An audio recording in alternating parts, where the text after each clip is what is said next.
Mas mataas ba ang creatinine ng taong may isang kidney lamang versus dalawang kidney? From Ethan Gonzalez, magkaiba ba ang creatinine level ng isang kidney sa may dalawang kidney? Ang short answer ay depende.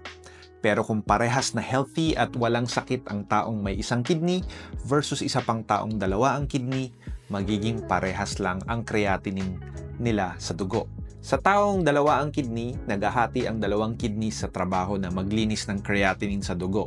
So, madalas na makakakita ka ng function, kidney 1 ay 60, si kidney 2 ay 60. Pag pinagsama, 60 plus 60 ay 120 ang total kidney function.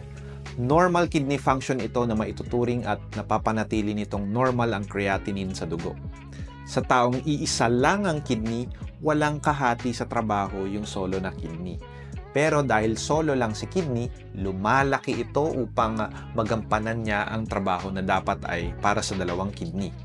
So, normal na makakita ng taong may isang kidney na malaki at may function na 60 ml per minute pataas.